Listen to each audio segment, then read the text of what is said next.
Meu nome é Júlia Santos.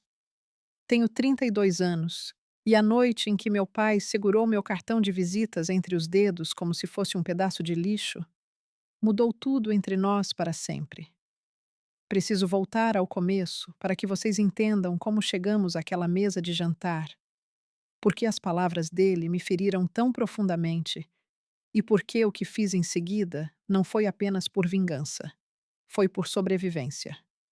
Cresci em Petrópolis, uma cidade de médio porte no interior do Rio de Janeiro, onde todo mundo conhecia todo mundo e seu sobrenome tinha peso. Meu pai, Ricardo Santos, era um dos sócios fundadores da Almeida e associados um escritório de advocacia que operava há quase 25 anos. Seu sócio, Héctor Almeida, havia fundado o escritório e meu pai se juntou a ele no segundo ano. Juntos, eles o transformaram em um dos escritórios mais respeitados da região, lidando com contratos corporativos, fusões, direito imobiliário e trabalho de conformidade para grandes empresas em 3 estados. Quando eu tinha 10 anos, a Almeida e Associados tinha mais de 40 advogados e faturava dezenas de milhões de reais por ano. Meu pai se orgulhava desse escritório da mesma forma que alguns homens se orgulham de um filho primogênito. Ele usava um nome nas abotoaduras. Tinha o logotipo no carro. Trazia processos para casa nos fins de semana e os lia na mesa da cozinha, enquanto minha mãe Lúcia servia o jantar em meio às pilhas de papéis. Em nossa casa, a lei não era uma profissão, era uma religião. E meu pai era o sumo sacerdote. Tenho um irmão, Daniel, que tem 36 anos. Daniel cursou Direito na Universidade de São Paulo, USP. Passou no exame da OAB na primeira tentativa e ingressou na Almeida e Associados aos 26 anos. Meu pai deu uma festa na noite em que Daniel recebeu a carta de oferta. Ele alugou um salão de banquetes, convidou 80 pessoas e fez um discurso de 20 minutos sobre legado, linhagem e o futuro do escritório. Eu tinha 22 anos na época, sentada no fundo da sala, com um vestido que minha mãe escolheu aplaudindo junto com todos. Ninguém me perguntou o que eu estava fazendo da minha vida naquela noite. Ninguém me perguntou sobre meus planos. Ninguém sequer me apresentou aos convidados. Eu era apenas a filha, a quieta, aquela que não levaria o nome adiante de forma significativa, pelo menos não aos olhos do meu pai. A verdade é que eu nunca quis ser advogada. Soube disso desde os 14 anos, quando meu pai me fez assistir a um exercício de simulação de julgamento em seu escritório em uma manhã de sábado. Observei os advogados discutirem sobre alguma disputa de zoneamento e tudo em que conseguia pensar era como o banco de dados que usavam para rastrear processos era dolorosamente desatualizado. Continuei olhando para o software desajeitado na tela da paralegal e pensando em todas as maneiras como ele poderia ser redesenhado. Eu amo tecnologia. Amo sistemas arquitetura. A lógica do código, a elegância de uma plataforma bem projetada. Enquanto meus colegas de classe liam romances e assistiam a filmes, eu construía sites simples e mexia com ferramentas de código aberto no meu quarto. Aos 16 anos, já havia aprendido 3 linguagens de programação. Aos 18, construí um pequeno aplicativo que ajudava empresas locais a gerenciar seus agendamentos. Um dentista em Petrópolis realmente me pagava R$ 500 por mês para usá-lo. Meu pai nunca reconheceu nada disso nem uma vez.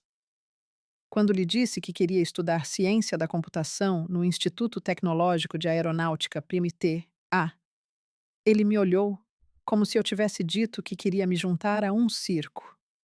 Ele disse, e me lembro de suas palavras exatas: "Isso é bom para um hobby. Júlia, mas não é uma carreira não, uma de verdade." Fui para o IT. Mesmo assim, minha mãe me ajudou com a mensalidade pelas costas do meu pai, tirando dinheiro de uma conta poupança que ela vinha construindo há anos. Ela nunca contou a ele. Apenas me entregava um cheque a cada semestre e dizia: "Faça algo de você, minha filha." E eu fiz. Me formei com honras. Consegui um emprego em uma startup de tecnologia no interior de São Paulo, ganhando R$ 72.000 por ano logo após a faculdade. Em 2 anos, fui promovida a desenvolvedora líder. Em 4 anos, estava gerenciando uma equipe de 15 engenheiros. Aos 28, fui recrutada por uma empresa chamada Veridian Tech, uma empresa de software corporativo em rápido crescimento sediada em São Paulo, que atendia clientes da Fortune 500 em todo o país. A Veridian Tech não era mais uma startup quando entrei. Havia crescido para mais de 400 funcionários. Havia levantado R$ 120 milhões em financiamento.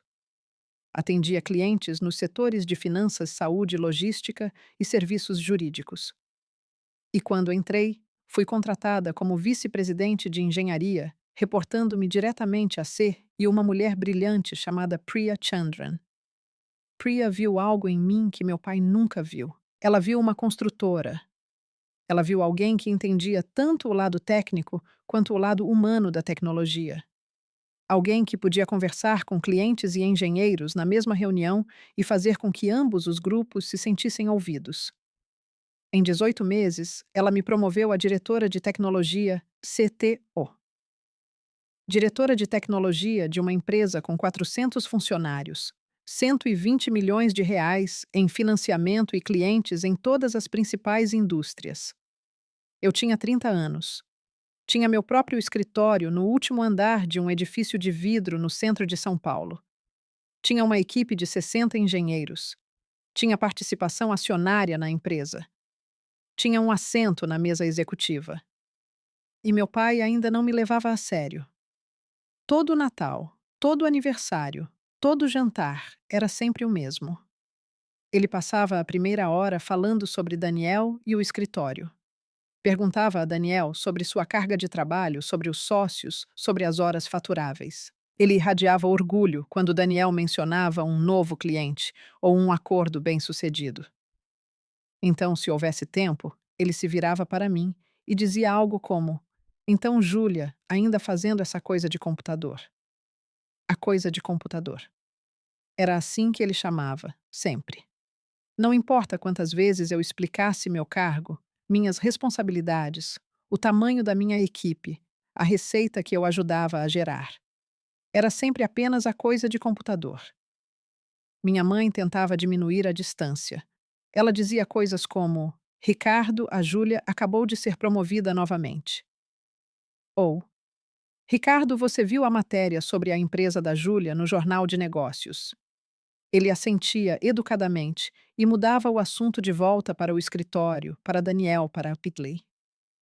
Parei de tentar impressioná-lo aos 29 anos. Dizia a mim mesma que não importava. Dizia a mim mesma que havia construído algo real, algo valioso, algo que se sustentava sem a aprovação dele. E na maioria dos dias eu acreditava nisso. Mas há uma diferença entre saber algo na cabeça e sentir no peito. E toda vez que me sentava à mesa de jantar em frente ao meu pai e o via brilhar enquanto falava de Daniel, mal olhando em minha direção eu sentia a dor, a parede invisível entre o que eu havia conquistado e o que ele estava disposto a ver. Esse é o contexto que vocês precisam entender antes que eu lhes conte sobre o jantar que mudou tudo. Era uma noite de sexta-feira, no final de setembro. Meu pai havia organizado um encontro em seu restaurante favorito em Petrópolis, uma churrascaria sofisticada chamada O Palacete. Não era feriado, não era aniversário. Era uma celebração do escritório. A Almeida e Associados acabara de vencer um caso de arbitragem significativo para uma empresa de logística, e meu pai queria marcar a ocasião com um jantar particular. Ele convidou os sócios seniores, alguns advogados, associados sua esposa, Daniel, e sua esposa, e quase como um pensamento tardio eu. Minha mãe me ligou em uma quarta-feira e disse: Seu pai gostaria que você viesse jantar na sexta-feira. Significaria muito para mim. Ela sempre dizia isso, não que significaria muito para ele, mas que significaria muito para ela. Quase disse não. Tive uma semana longa. Estive em reuniões consecutivas com um novo cliente importante que estávamos integrando e estava exausta. Mas ouvi a esperança silenciosa na voz da minha mãe e disse sim. Dirigi 2 horas de São Paulo a Petrópolis na tarde de sexta-feira.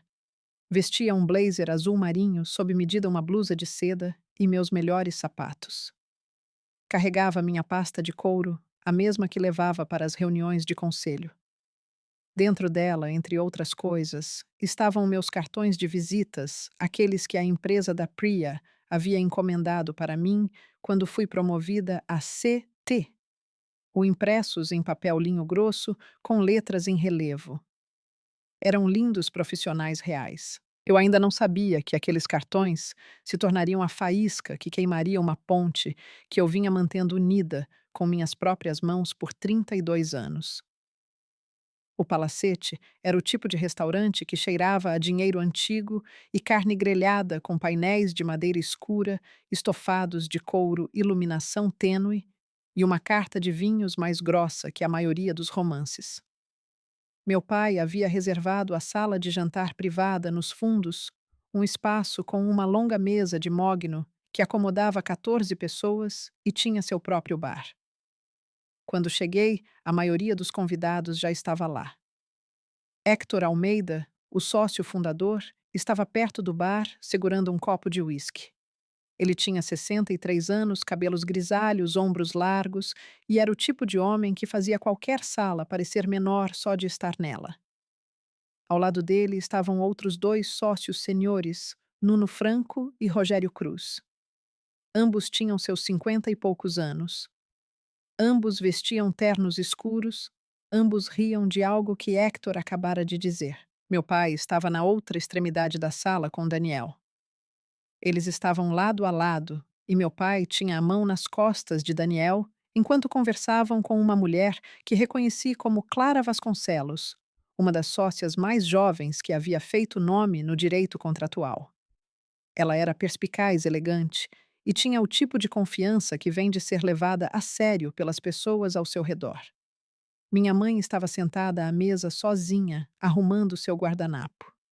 Ela olhou para cima quando entrei e sorriu um sorriso caloroso e discreto que continha partes iguais de amor e tristeza. Ela sabia como eram esses jantares para mim. Ela sempre sabia.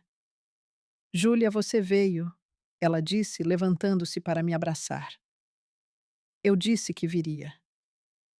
Ela me abraçou por um momento mais longo do que o necessário, então se afastou e olhou para meu rosto. Você parece cansada. Semana puxada, eu disse. Sente-se ao meu lado. Ela disse e eu o fiz. A primeira hora foi exatamente o que eu esperava. Meu pai fez um brinde pela vitória na arbitragem. Daniel falou sobre seu papel no caso. Héctor contou uma história de guerra sobre um caso semelhante de 1998. Nuno e Rogério riram no momento certo. Vinho foi servido. Bifes foram pedidos. A sala zumbiu com o som de homens se congratulando. Ninguém falou diretamente comigo até que Clara Vasconcelos se inclinou sobre a mesa durante o prato de aperitivos e disse: Júlia, ouvi dizer que você está indo bem na sua empresa. Qual é o nome de novo? Veridian Tech, eu disse. Software empresarial. Atendemos clientes nas áreas de saúde, finanças, logística e serviços jurídicos. Serviços jurídicos. Clara ergueu uma sobrancelha. Interessante. Que tipo de tecnologia jurídica? Plataformas de gestão de casos, rastreamento de conformidade, automação de documentos. Acabamos de lançar uma nova ferramenta de revisão de contratos com inteligência artificial que está reduzindo o tempo de revisão pela metade para alguns de nossos clientes. Clara pareceu genuinamente impressionada. Isso parece incrível. Temos lutado com o nosso próprio sistema de gerenciamento de documentos por anos. Héctor vive dizendo que vamos atualizar, mas você sabe como é. Eu sorri. Eu sei. Foi nesse momento que meu pai decidiu se juntar à conversa. Ele estava sentado a 3 cadeiras de distância, meio ouvindo, enquanto Daniel contava uma história sobre um depoimento que deu errado. Mas quando ouviu Clara expressar interesse no que eu fazia, algo mudou em seu rosto. Não era curiosidade, não era orgulho. Era algo mais próximo de aborrecimento, como um cachorro ouvindo um som que não gosta.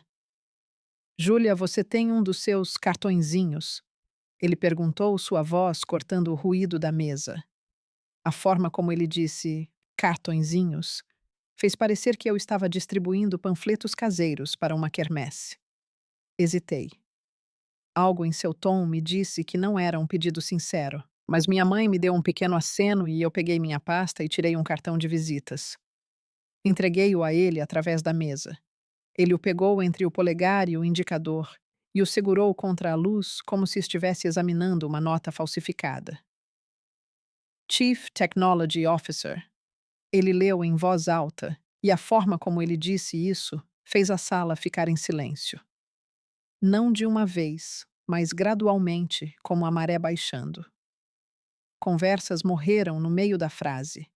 Garfos pararam sobre os pratos. Todos olharam para meu pai. Ele virou o cartão e examinou o verso. Então olhou para mim com um meio sorriso que eu já havia visto milhares de vezes antes. Era o sorriso que ele usava quando estava prestes a dizer algo que ele achava inteligente. Você fez isso na gráfica rápida? Ele perguntou. A mesa ficou em silêncio, completamente silenciosa. Eu podia ouvir o gelo se mexendo nos copos de água. Ele olhou para o cartão novamente. Chief Technology Officer. Ele repetiu desta vez mais alto, mais teatral. Então ele segurou o cartão e o mostrou a Hector e Nuno, virando o pulso para que pudessem vê-lo claramente. Olhem isso, ele disse, como se estivesse apresentando uma evidência no tribunal. Minha filha, a Chief Technology Officer.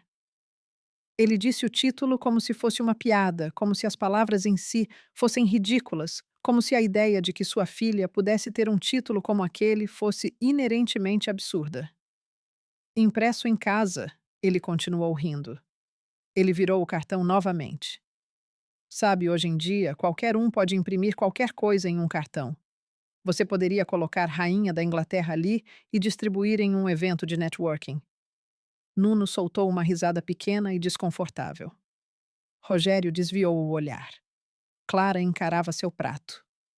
Hector não disse nada, mas pude ver algo mudar por trás de seus olhos, algo que parecia desconforto. Minha mãe disse, Ricardo, em um tom baixo e de aviso. O quê?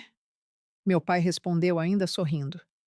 Estou apenas fazendo uma pergunta. É um belo cartão com aparência muito profissional. Mas você sabe, neste negócio, títulos significam algo. Você os ganha através de anos de trabalho duro, através de exames da OAB, através de batalhas nos tribunais.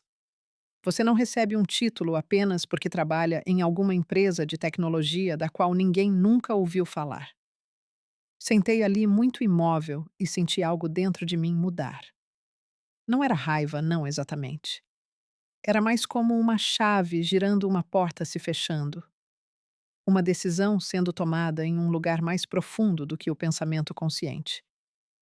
Eu havia passado 32 anos tentando conquistar o respeito desse homem. Eu havia me formado com honras. Eu havia subido na hierarquia de uma das empresas de tecnologia que mais cresciam no Sudeste.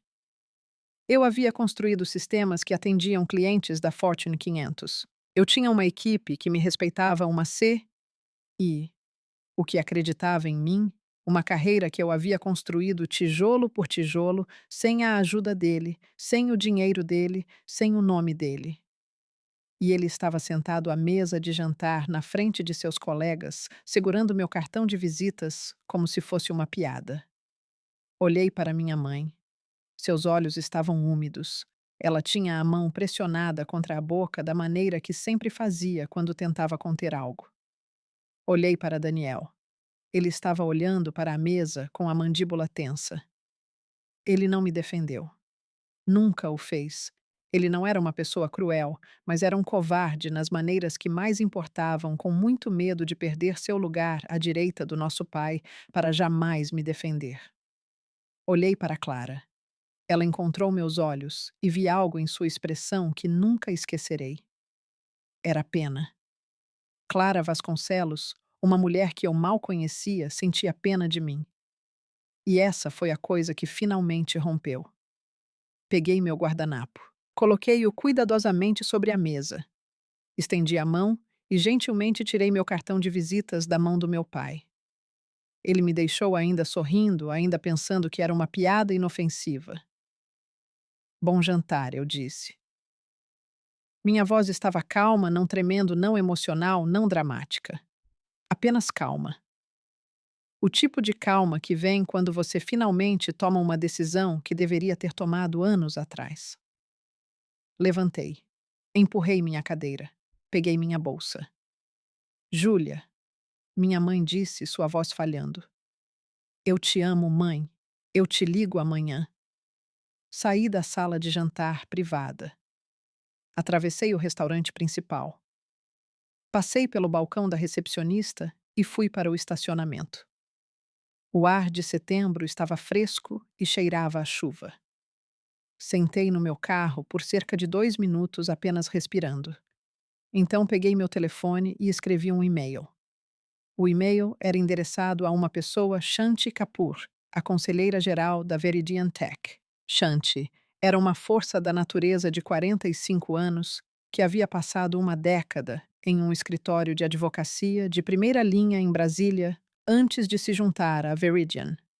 Ela era a pessoa que gerenciava todos os relacionamentos jurídicos externos da empresa. E naquele momento, ela era a pessoa mais importante em meus contatos. Digitei o e-mail cuidadosamente. Cada palavra importava. Shanti, estou escrevendo para solicitar formalmente que a Veridian Tech encerre todos os serviços jurídicos com a Almeida e associados com efeito imediato. Fornecerei todo o contexto em uma reunião na manhã de segunda-feira, mas quero iniciar este processo agora, para que possamos começar a transição para um novo escritório de advocacia sem demora. Por favor, confirme o recebimento deste e-mail o mais breve possível. Li 2 vezes. Então cliquei em enviar. Sentei no carro por mais 1 minuto olhando para a tela brilhante. Então liguei a chave e saí do estacionamento. Enquanto entrava na rodovia voltando para São Paulo, meu telefone vibrou. Era Shanti. Recebido. Terei um memorando pronto para você na segunda-feira. Você quer que eu notifique a Almeida e associados diretamente ou prefere lidar com isso através de uma carta formal? Digitei de volta carta formal, sem ligações, sem aviso prévio de cortesia. Entendido. Pousou o telefone e dirigi em silêncio pelas próximas 2 horas. Sem música, sem podcasts, sem ligações, apenas o som dos pneus no asfalto e o zumbido baixo do motor.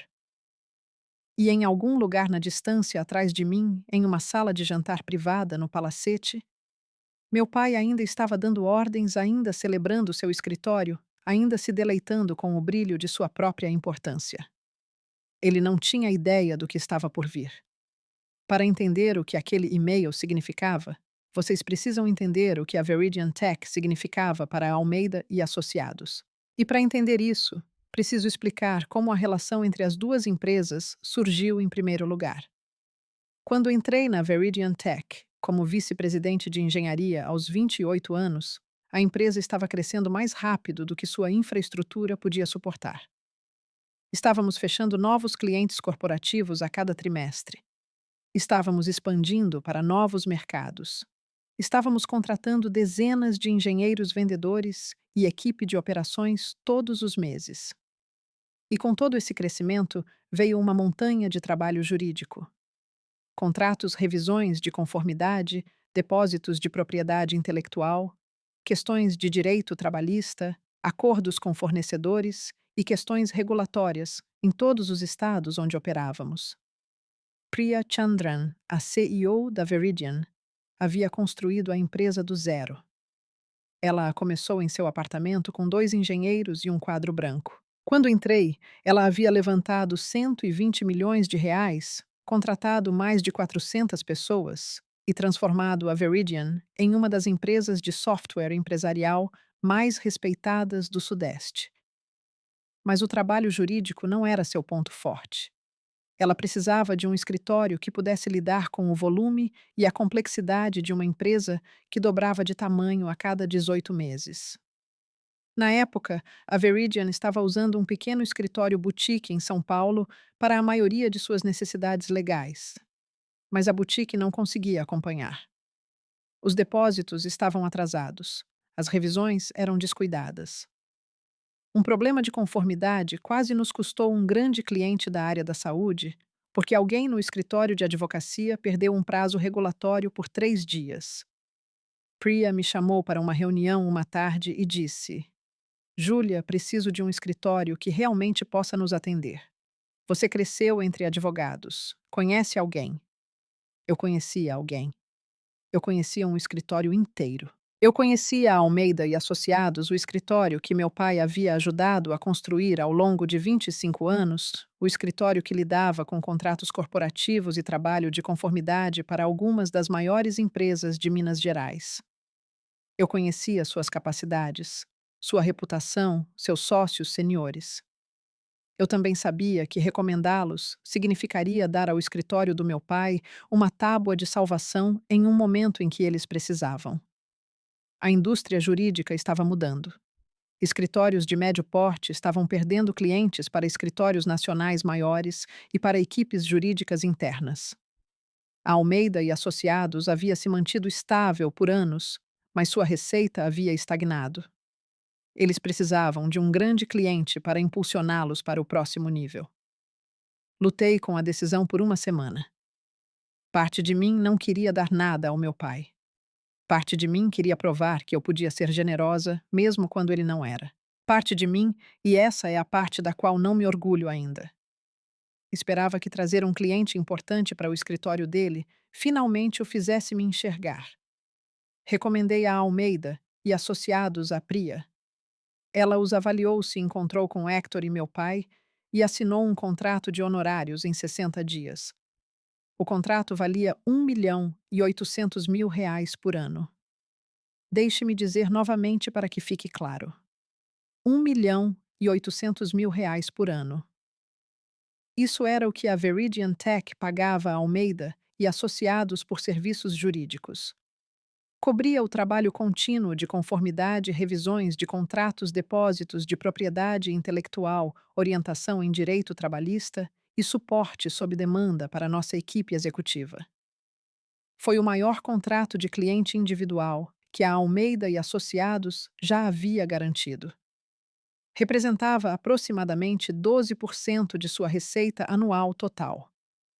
Financiava 3 cargos de advogados associados em tempo integral e mantinha 2 sócios seniores, incluindo meu pai, faturando na capacidade máxima. E meu pai sabia que fui eu quem fez a introdução.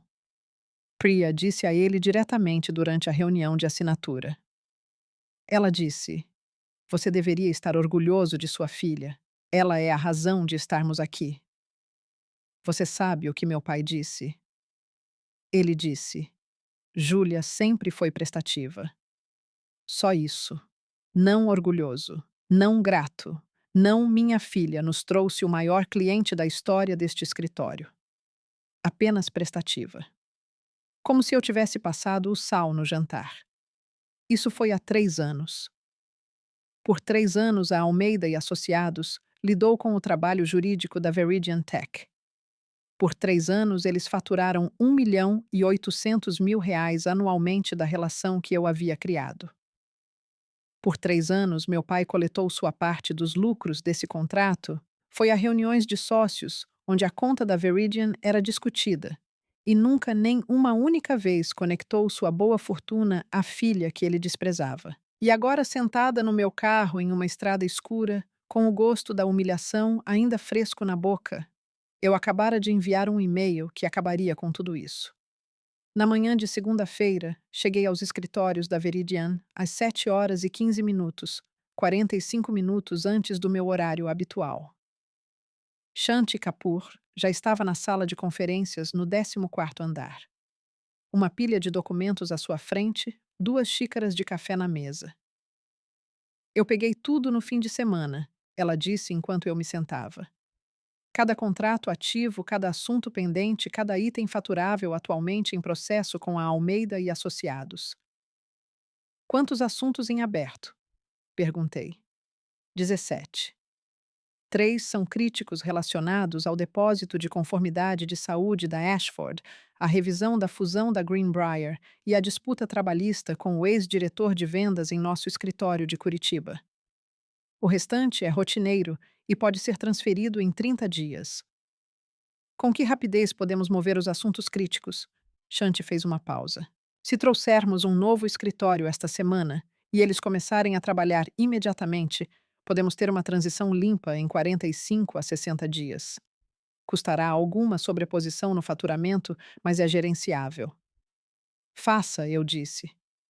Quero a Almeida e associados fora de cada assunto em 60 dias, sem extensões, sem cortesias.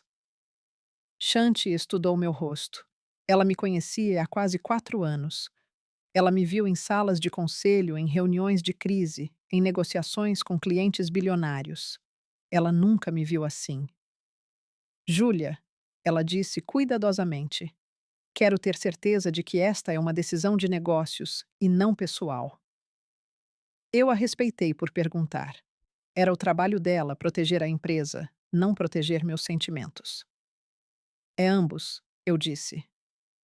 E serei transparente sobre isso com Priya, mas aqui está o caso de negócios. Tenho revisado os extratos de faturamento da Almeida e associados nos últimos 6 meses. Seus tempos de resposta diminuíram. O depósito de conformidade da Ashford foi entregue com 2 semanas de atraso. A revisão do contrato para o negócio da Pinnacle Logística tinha 3 erros que nossa equipe interna pegou antes da assinatura. E suas taxas aumentaram em 8% no último trimestre, sem qualquer melhoria correspondente na qualidade do serviço. Shanti assentiu lentamente. Eu também notei o aumento da taxa.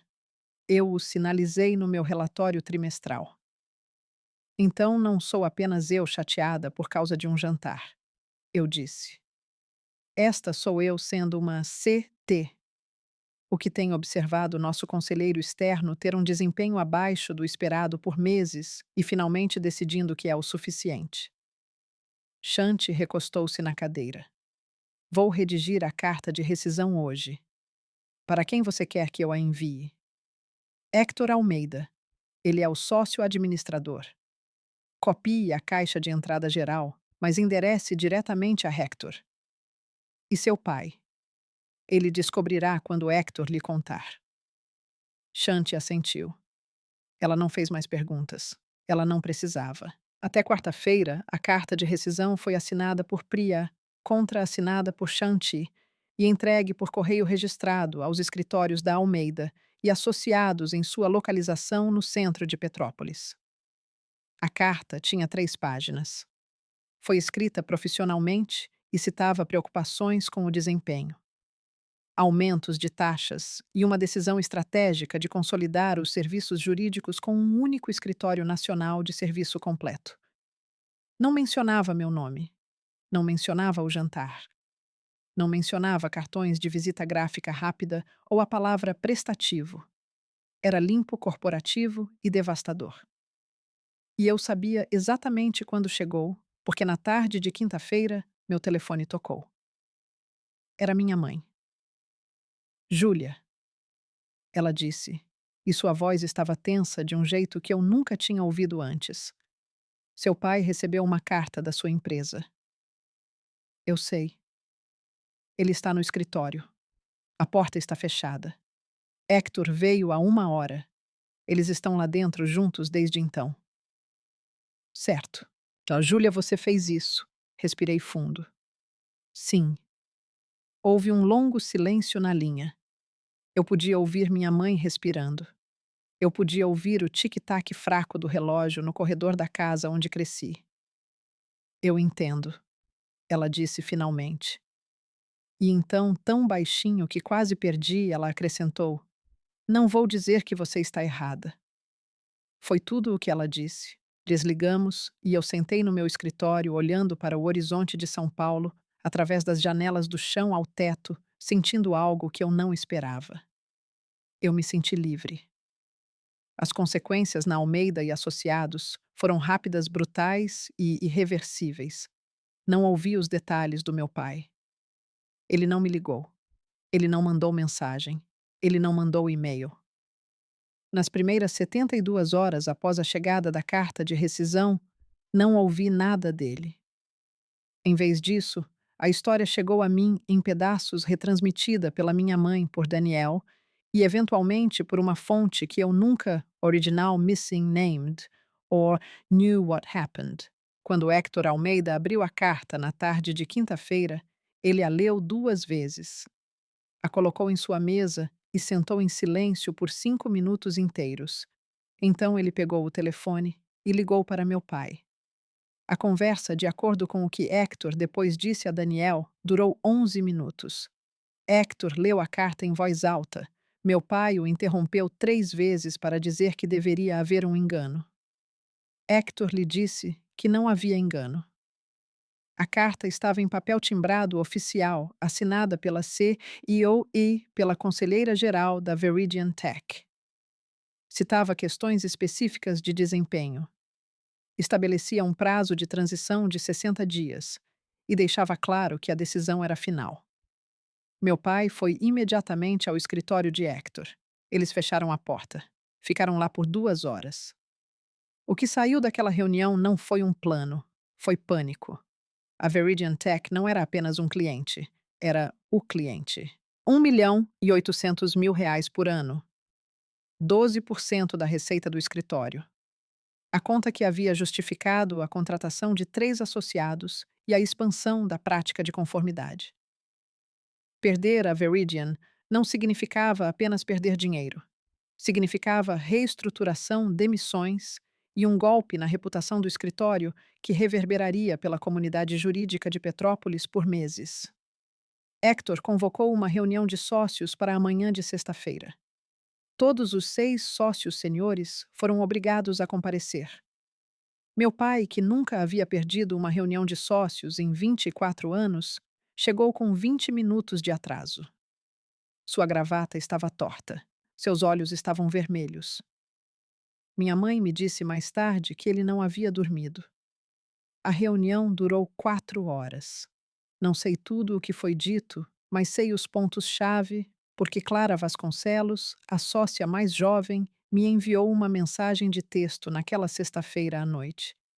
Sua mensagem dizia: Júlia, não sei se isso é apropriado, mas quero que você saiba o que aconteceu hoje. Seu pai foi perguntado diretamente por Hector se a perda da Veridian estava conectada a um assunto pessoal. Ele negou. Ele disse que era uma decisão de negócios rotineira do cliente e que essas coisas acontecem. Nuno Franco puxou os dados de desempenho e apontou que o depósito da Ashford estava atrasado e o contrato da Pinnacle tinha erros. Héctor perguntou ao seu pai quem era o responsável pelo controle de qualidade na conta da Veridian. Seu pai disse que era ele. Li aquela mensagem 3 vezes.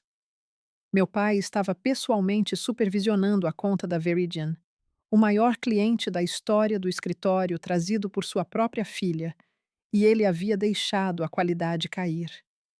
Ele havia dado a conta como certa da mesma forma que havia me dado como certa. Clara continuou. Os sócios votaram para reestruturar a equipe da Veridian imediatamente. 2 advogados associados estão sendo realocados. Um provavelmente será demitido. E Hector pediu ao seu pai para se afastar do trabalho direto com clientes em todas as contas importantes, aguardando uma revisão de seu desempenho. Essa última parte me atingiu mais forte do que eu esperava, não porque eu sentisse pena do meu pai, mas porque eu entendi o que isso significava. Em um escritório de advocacia como a Almeida e associados, ser solicitado a se afastar do trabalho direto com clientes não é um ajuste temporário. É o começo do fim. É assim que os escritórios afastam sócios em quem não confiam mais. Meu pai, que havia passado 24 anos construindo sua carreira naquele escritório que havia definido toda a sua identidade por seu papel como sócio sênior, estava sendo colocado de lado porque havia perdido a conta que mais importava. E ele ainda não havia me ligado. Daniel me ligou na manhã de sábado. Sua voz estava tensa, cortada, cautelosa, do jeito que ele sempre falava quando estava dividido entre dois mundos. Júlia, precisamos conversar. Sobre o quê? Você sabe sobre o quê? Pai está em uma espiral. Ele não come há 2 dias. Mamãe está preocupada. Hector ligou para ele 2 vezes ontem e ele não atendeu nenhuma delas. E? E eu preciso saber se você fez isso de propósito. Fiz uma pausa. Eu devia a Daniel a verdade não porque ele a merecesse, mas porque eu estava cansada de fingir. Sim, eu disse. Eu fiz. Silêncio. Você entende o que isso faz com o escritório? Ele perguntou. Eu entendo perfeitamente. Daniel, isso não é só sobre o pai. Há outros sócios, associados, equipe de apoio, pessoas que dependem dessa receita. Daniel, eu trouxe aquele cliente para o escritório. Eu apresentei Priya a Hector. Eu atestei as capacidades do escritório. Coloquei minha reputação profissional em jogo para dar a esse escritório um contrato anual de R$ 1.800.000. E o homem que mais se beneficiou dessa relação segurou meu cartão de visitas em uma mesa de jantar e perguntou se eu o fiz na gráfica rápida. Daniel não disse nada.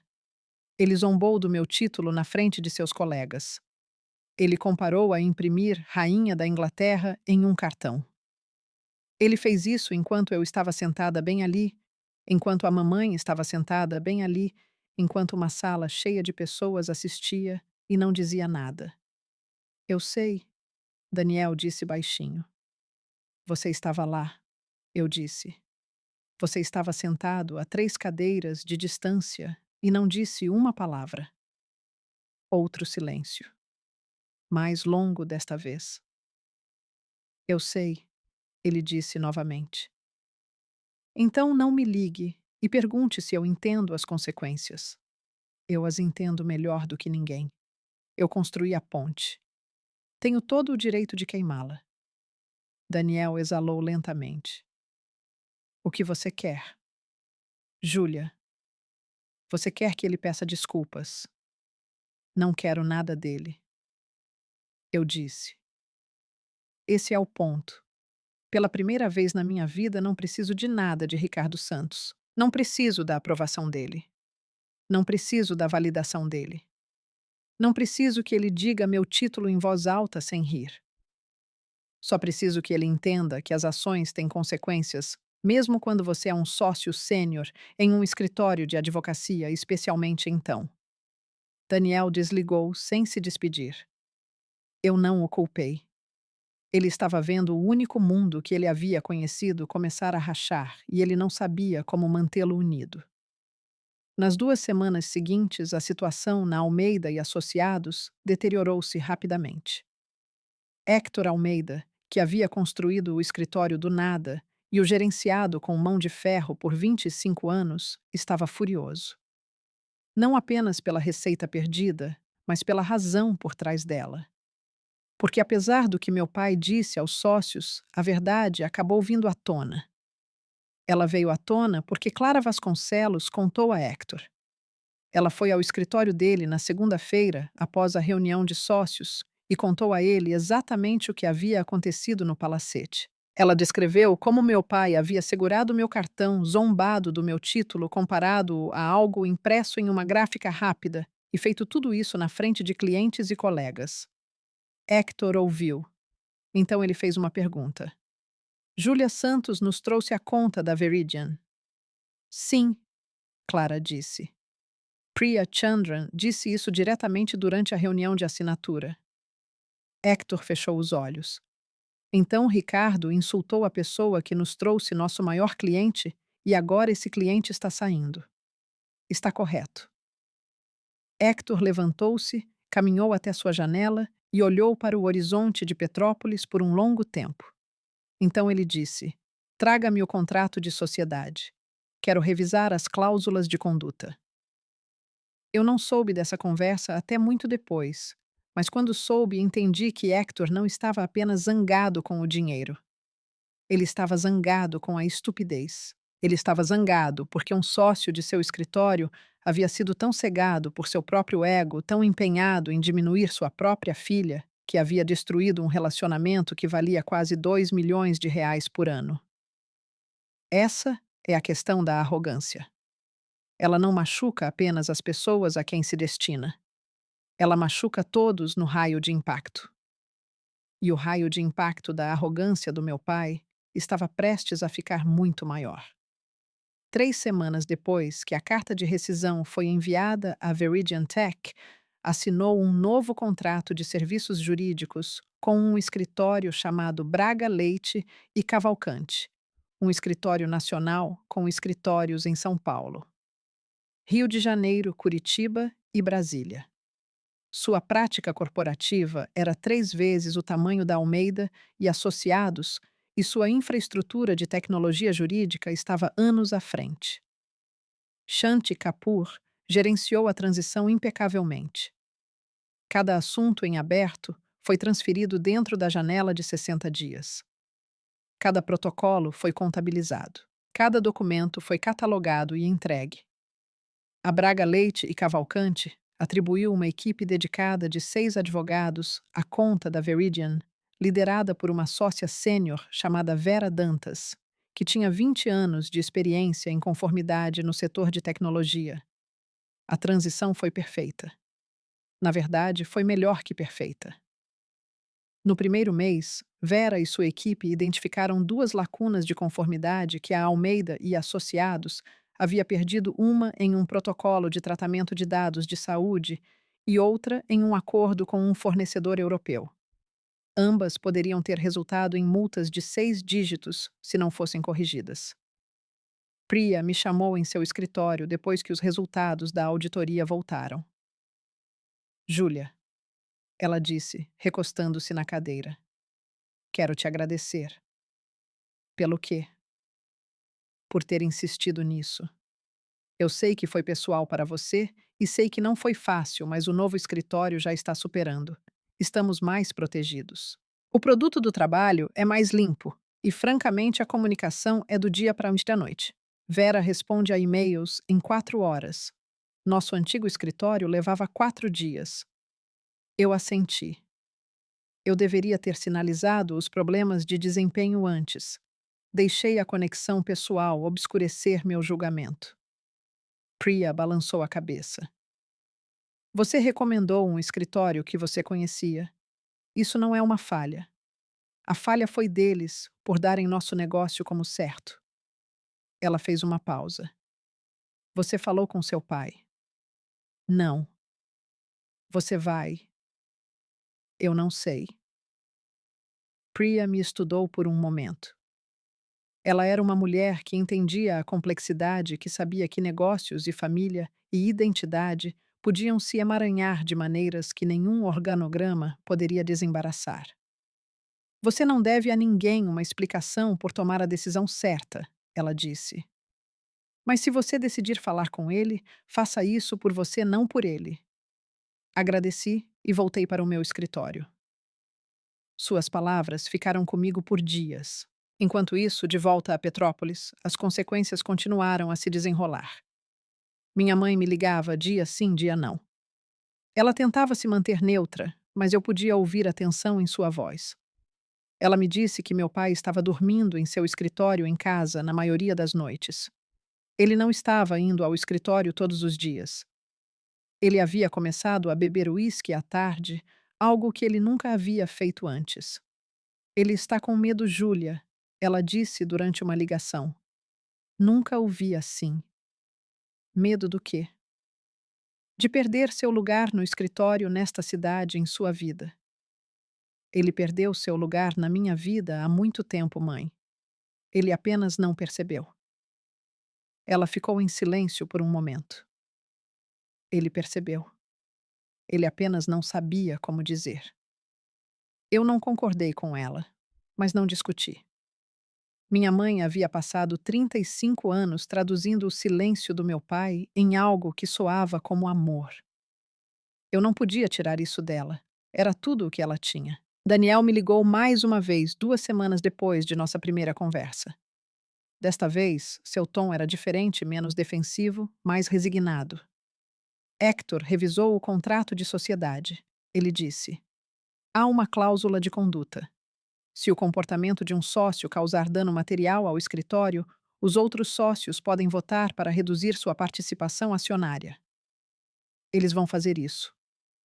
Já fizeram. A votação foi de 4-1. A participação do pai foi reduzida em 20%. Fechei os olhos. 20% da participação acionária de um sócio sênior em um escritório que faturava 15 milhões de reais por ano. Isso não era troco. Era um golpe financeiro que alteraria a vida. Quem votou contra a redução? Sim. Perguntei já sabendo a resposta. Nuno Franco. Ele e o pai eram amigos desde a faculdade de Direito. E Hector? Hector liderou a votação. Respirei fundo lentamente. Hector Almeida. O homem ao lado de quem meu pai havia estado por 24 anos havia liderado a votação para reduzir sua participação. Isso me disse tudo o que eu precisava saber sobre a seriedade com que Hector via a situação. Há mais, Daniel disse. Hector vai se encontrar com um consultor de reestruturação na próxima semana. Se eles não conseguirem substituir a receita da Veridian em 6 meses, terão que demitir pelo menos 4 pessoas, talvez mais. Isso não é problema, meu Daniel. Eu sei. Estou apenas te contando. Eu trouxe a eles um cliente de 1.800.000 reais. Fiz isso como um ato de boa-fé e meu pai usou a prosperidade que criei como plataforma para me humilhar. Se o escritório sofrer a culpa, é dele, não minha. Daniel ficou em silêncio por um longo tempo. Então ele disse algo que me surpreendeu. Você estava certa, eu pisquei. O quê? Eu disse que você estava certa. Ele nunca deveria ter feito o que fez, nem naquele jantar, nem nunca. E eu deveria ter dito algo. Eu deveria ter te defendido. Eu não fiz, e sinto muito. Eu não sabia o que fazer com aquela desculpa. Foi a primeira genuína que recebi de alguém da minha família em anos. Eu a segurei na mão como uma coisa frágil, sem ter certeza se podia confiar nela, mas grata por ela, no entanto. Obrigada, eu disse. Não estou pedindo para você perdoar o pai, Daniel acrescentou. Estou apenas pedindo para você não fechar a porta completamente. Ainda não. Ele é teimoso e orgulhoso e tem estado errado sobre você por muito tempo. Mas ele também tem 61 anos e seu mundo está desmoronando, e mereça ele ou não ele, ainda é nosso pai. Eu disse a Daniel que pensaria nisso, e eu estava falando sério. Mas pensar nisso e fazer algo a respeito eram duas coisas muito diferentes, e eu não estava pronta para o último. Ainda não. Nas semanas que se seguiram, eu me dediquei ao trabalho. A Veridian estava entrando em uma fase crítica de crescimento. Estávamos nos preparando para uma rodada de financiamento Série D que avaliaria a empresa em mais de 500 milhões de reais. Minha equipe estava construindo uma nova arquitetura de plataforma que nos permitiria escalar para 10 vezes nossa base de clientes atual.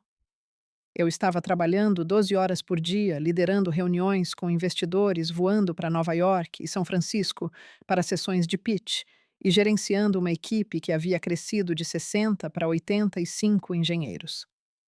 Eu não tinha tempo para pensar no meu pai. Ou pelo menos foi o que eu disse a mim mesma.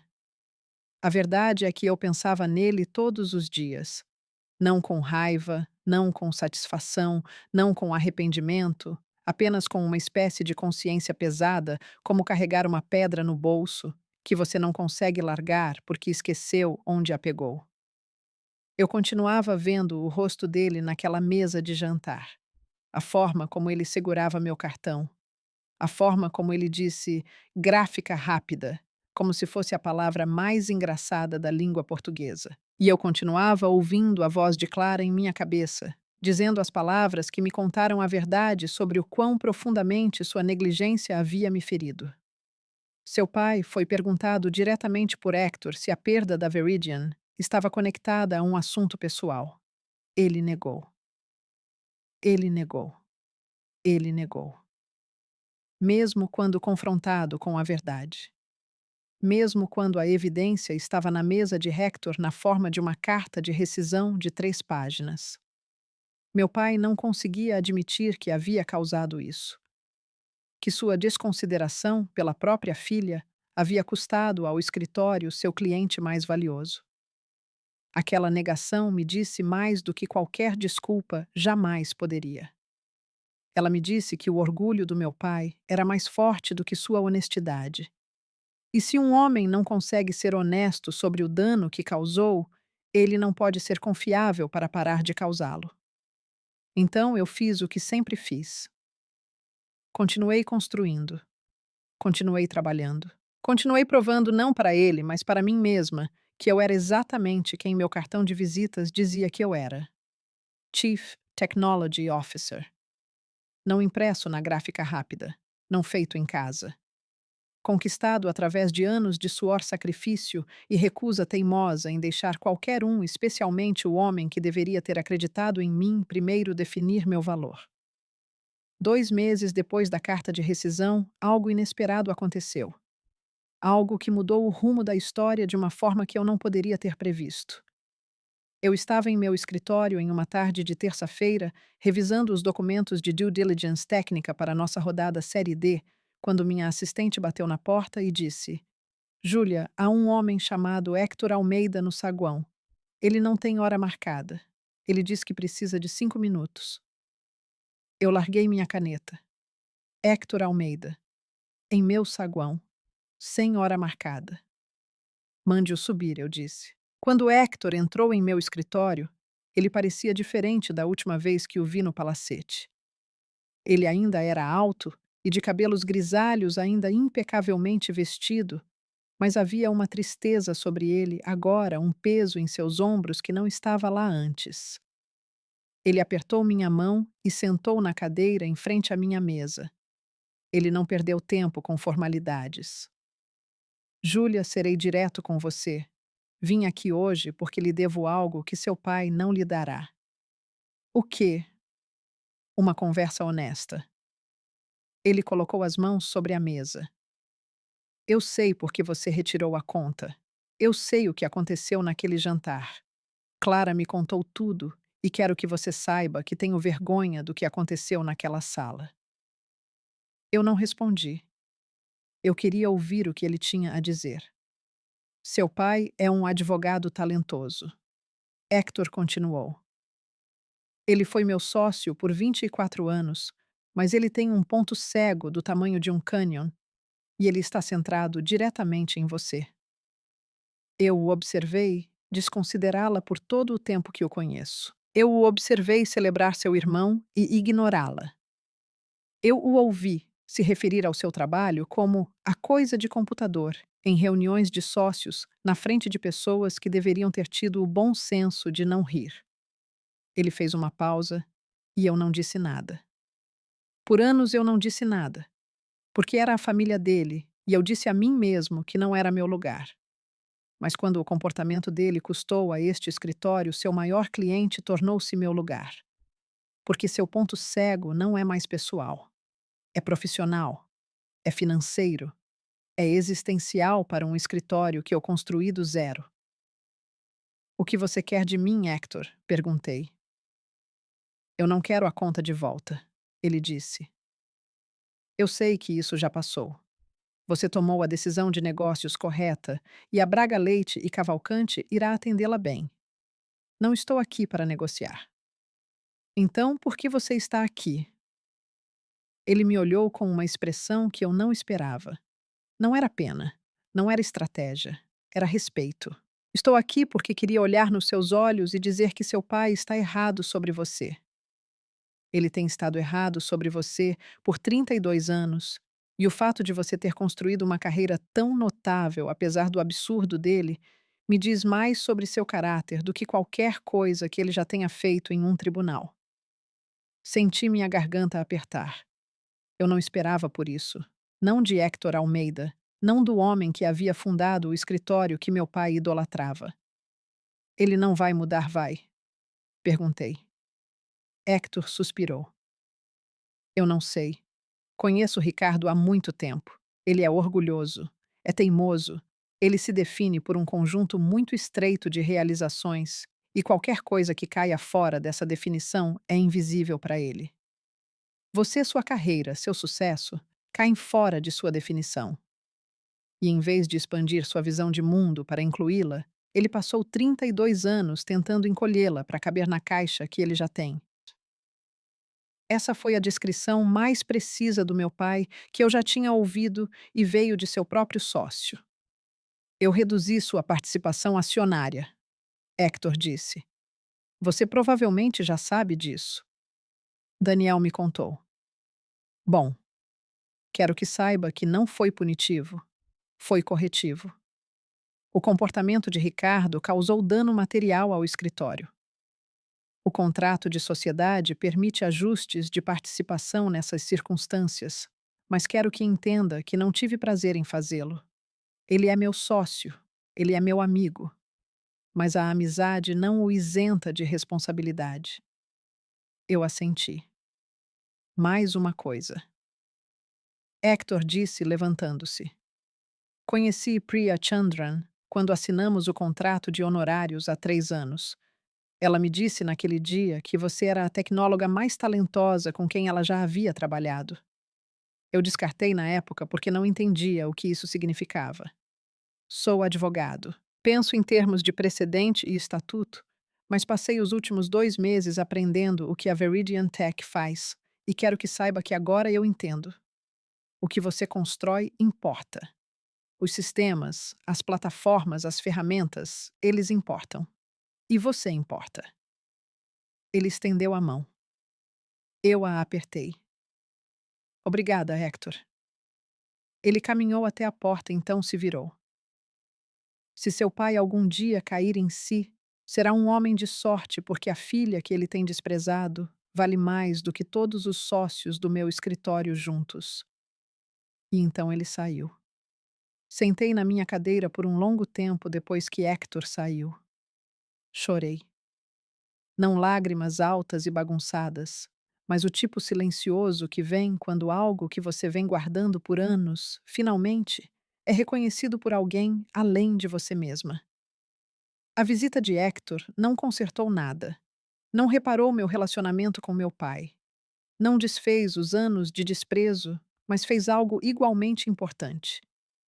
Confirmou que eu não estava louca, que o que eu experimentei era real, que a dor que eu carregava não era uma reação exagerada, que um homem que conhecia meu pai há um quarto de século podia olhar para a situação e dizer sem hesitação: ele está errado sobre você. Às vezes é tudo o que você precisa, não uma solução, apenas uma testemunha. As semanas após a visita de Hector foram de uma estranha quietude. Meu pai ainda não ligava. Minha mãe ainda ligava dia sim, dia não, mas parou de mencioná-lo diretamente. Daniel entrava em contato uma vez por semana. Conversas curtas que pareciam mais relatórios meteorológicos do que conversas reais. E na Veridian, o impulso continuou. Nossa rodada de financiamento Série D foi fechada em 500 milhões de reais. Levantamos 85 milhões de reais em novo capital. A empresa foi avaliada em meio bilhão de reais e meu nome estava no comunicado de imprensa como diretora de tecnologia. Minha foto estava na Folha de São Paulo, na Start-Se, na seção lateral do Valor Econômico. Fui convidada para palestrar em uma conferência de tecnologia em Porto Alegre. Fui solicitada a integrar um conselho consultivo para uma organização sem fins lucrativos que ensinava programação para jovens carentes. Cada marco parecia uma resposta silenciosa a uma pergunta que meu pai nunca havia feito. Mas nada disso me trouxe paz. Não realmente, porque a pedra ainda estava no meu bolso. O peso de sua rejeição, sua zombaria, seu silêncio. Ainda estava lá, suave e pesada, pressionando minha perna a cada passo. Comecei a fazer terapia.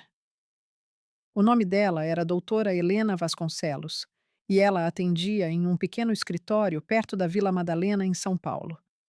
Ela tinha cerca de 50 e poucos anos, calma direta e com uma maneira de fazer perguntas que te fazia perceber que a resposta estivera dentro de você o tempo todo.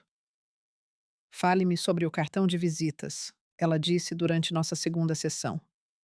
Então eu contei. Contei tudo. O jantar, a forma como ele o segurou, a palavra gráfica rápida, o silêncio da sala, a caminhada até o carro, o e-mail. Ela ouviu sem interromper. Quando terminei, ela disse: O que você acha que aquele cartão representava para ele? Eu acho que representava tudo o que ele se recusa a entender sobre mim. E o que ele representa para você? Pensei sobre isso por um longo tempo. Prova, eu disse finalmente. Prova de que eu existo, que o que eu faço é real, que eu conquistei meu lugar. Doutora Vasconcelos assentiu.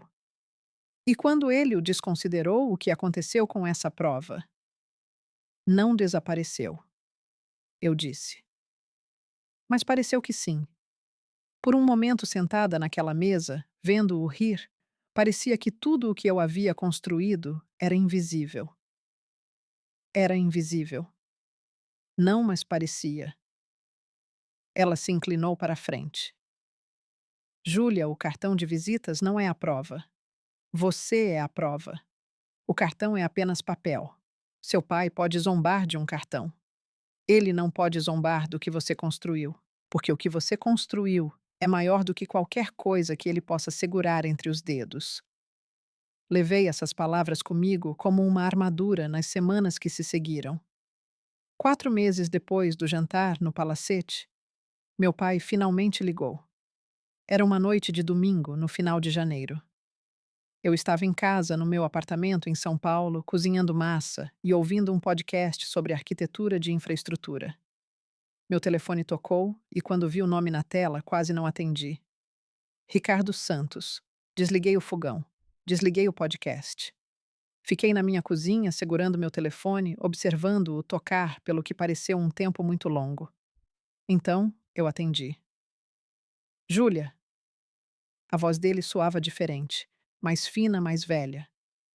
Como se alguém tivesse pegado o botão de volume da personalidade dele e o diminuído pela metade. Pai. Silêncio.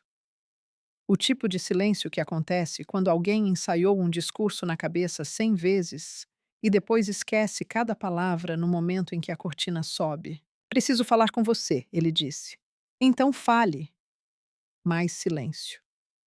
Então, lenta e hesitantemente, como um homem andando no gelo, ele começou. Tive muito tempo para pensar nos últimos meses. O escritório está bem, você conhece a situação. Hector tem reestruturado. Perdemos 4 pessoas no mês passado. 2 paralegais e 2 associados. Ninguém está falando sobre aposentadoria antecipada. Rogério está procurando outros escritórios. Eu sei, eu disse. Sua mãe me disse que tem conversado com você. Sim, ela tem. Ela também me disse que você foi promovida novamente. Ou bem, não promovida exatamente, mas sua empresa levantou muito dinheiro e seu nome saiu no jornal. Saiu em vários jornais. Eu vi, ele disse, e sua voz falhou ligeiramente na última palavra. Não uma falha dramática, não um momento de filme, apenas uma pequena, quase imperceptível fratura na parede que ele havia construído em torno de si mesmo por 61 anos.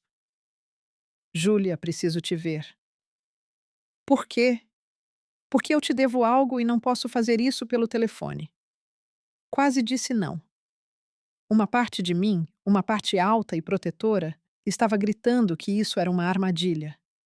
Que ele se sentaria à minha frente e encontraria alguma nova maneira de me diminuir. Que ele torceria a conversa até que fosse sobre ele, sobre o escritório, sobre o que eu o havia custado. Mas outra parte de mim, uma parte mais silenciosa, uma parte que soava como minha mãe e a doutora Vasconcelos e até mesmo Héctor Almeida disse: vá, não por ele, por você. Certo, eu disse. Sábado. Há uma cafeteria na rua principal, em Petrópolis. Aquela ao lado da antiga livraria. Estarei lá às 10 horas da manhã. Estarei lá. Desligamos. Não dormi bem naquela semana. Continuei revivendo cenários em minha cabeça. Continuei imaginando o que ele diria, o que eu diria, como a conversa seria. Preparei-me para a raiva. Preparei-me para a negação. Preparei-me para desviar o assunto. Preparei-me para cada versão de Ricardo Santos que eu já havia conhecido. Para o que eu não estava preparada, era para a versão que apareceu. A manhã de sábado estava fria e cinzenta. Petrópolis, em janeiro, parece uma cidade prendendo a respiração. Árvores despidas, ruas vazias, o céu da cor de concreto velho. Cheguei à cafeteria às 9h45 e sentei em uma mesa de canto com vista para a porta. Pedi café preto e segurei a xícara com as duas mãos para evitar que tremessem. Ele entrou às 10h02, 2 minutos atrasado. Meu pai nunca se atrasava.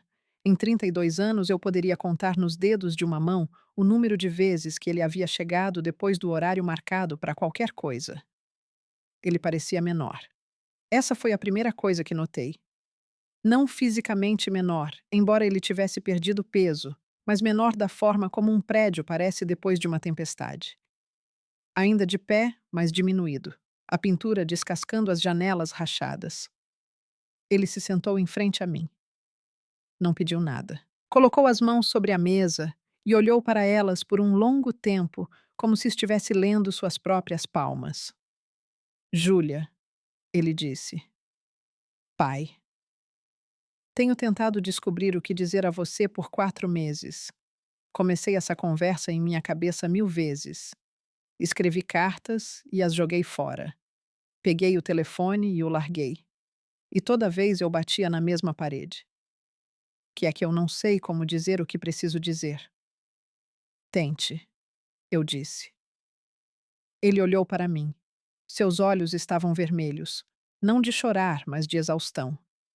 Do peso acumulado de noites sem sono e perspectivas diminuídas, e da lenta e difícil percepção de que ele havia construído seu próprio desastre, um comentário desdenhoso de cada vez. Eu estava errado, ele disse. 2 palavras. Depois de 32 anos, 2 palavras. Eu estava errado sobre sua carreira. Eu estava errado sobre seu trabalho. Eu estava errado sobre o que a tecnologia significa e o que você faz e o que seu título representa. Eu estava errado em segurar seu cartão naquele jantar. Eu estava errado em dizer o que eu disse. Eu estava errado em rir. Eu estava errado na frente de meus colegas e minha esposa e meu filho e o mais importante na sua frente. Segurei minha xícara de café com mais força. Passei toda a minha vida medindo o sucesso por um único padrão. Ele continuou. A lei. O exame da OAB. O tribunal. A sociedade. Acreditava que se algo não se encaixasse nesse quadro não era real.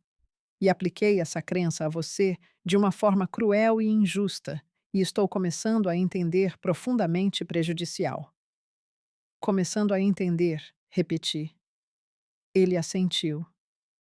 Sei que isso não é o suficiente. Sei que começar a entender não é o mesmo que entender completamente. Mas estou sendo honesto com você, Júlia. Tenho 61 anos e estou apenas agora começando a ver o tamanho do dano que causei. Não apenas ao escritório, não apenas à minha carreira, mas a você, a nós. Abaixei minha xícara. Você sabe por que eu trouxe a Veridian para o seu escritório. Ele balançou a cabeça, porque eu queria que você se orgulhasse de mim. Eu queria entrar naquele prédio com um cliente de R$ 1.800.000 e entregá-lo a você e fazer com que você me olhasse da mesma forma que olha para Daniel. Da mesma forma que olha para Hector. Da mesma forma que olha para qualquer um que se encaixe no seu pequeno padrão. Ele se encolheu. E você pegou aquele cliente e o desenvolveu e lucrou com ele, e nunca nem uma única vez conectou isso a mim. Priya lhe disse diretamente na sua cara que eu era a razão pela qual você tinha aquela conta. E você disse que eu era prestativa. Prestativa pai. Como se eu tivesse lhe trazido um copo d'água. Sua mandíbula se apertou. Então, quando você segurou meu cartão e perguntou se eu o fiz na gráfica rápida, algo se quebrou dentro de mim. Não meu espírito, não minha confiança. Elas são mais fortes do que você pensa. O que se quebrou foi o último fio de esperança ao qual eu estava me agarrando. A esperança de que talvez algum dia você me visse. Realmente me visse. Uma lágrima rolou por sua bochecha. Eu nunca tinha visto meu pai chorar. Nenhuma vez em 32 anos. Nem em funerais. Nem em casamentos. Nem quando sua própria mãe faleceu. Ricardo Santos não chorou até aquele momento. Eu te vejo agora, ele sussurrou. Você me vê? Ou você me vê porque eu tirei algo de você? Ele enxugou o rosto com as costas da mão. Mereço essa pergunta. E a resposta honesta é que eu não sei. Quero dizer que te vejo porque você é minha filha e eu te amo e sempre amei. Mas você tem razão em duvidar de mim, porque meu histórico não sustenta essa afirmação. Essa foi a coisa mais honesta que meu pai já havia me dito. As semanas após o encontro na cafeteria não foram um conto de fadas. Não houve reconciliação dramática, nenhum abraço choroso que apagasse décadas de dor. A vida real não funciona assim, e qualquer um que diga que funciona está vendendo algo. O que aconteceu em vez disso foi mais lento, mais difícil e, de muitas maneiras, mais significativo. Meu pai começou a me enviar artigos, não artigos jurídicos, não notícias do escritório, mas artigos de tecnologia. O primeiro foi uma matéria da Forbes sobre mulheres na liderança tecnológica. Ele o enviou com uma mensagem de uma linha: Pensei em você. Eu não respondi. Não porque estivesse zangada, mas porque não sabia o que dizer. O segundo artigo era sobre tendências de software empresarial. O terceiro era sobre uma startup que acabara de ser adquirida por 200 milhões de reais. O quarto era sobre inteligência artificial na área da saúde. Ele enviava um por semana sem falta. Às vezes adicionava uma nota. Isso parece relacionado ao que você faz. Ou, não entendi metade disso, mas estou tentando. Ou, uma vez, simplesmente, tenho orgulho de você. Comecei a responder depois do sexto artigo. Mensagens curtas no início. Obrigada. Depois mais longas. Esta empresa realmente usa uma estrutura semelhante à que minha equipe construiu. Então, eventualmente, uma conversa real sobre o que a Veridian Tech estava fazendo e por que importava. Não eram trocas profundas e emocionais. Eram estranhas artificiais, como duas pessoas aprendendo uma nova língua ao mesmo tempo. Mas eram algo. Eram um começo. Minha mãe me ligou uma noite em fevereiro e disse: Seu pai me pediu para ajudá-lo a baixar um podcast sobre tecnologia. Um podcast. Ele ouviu 3 episódios em seu trajeto para o escritório. Ele me disse que entendeu cerca de 40% dele. Eu ri. Foi a primeira vez que ri de algo relacionado ao meu pai em meses. Enquanto isso, na Almeida e Associados, a reestruturação continuou.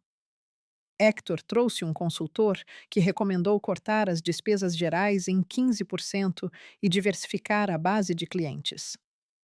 Mais 2 associados saíram voluntariamente para outros escritórios.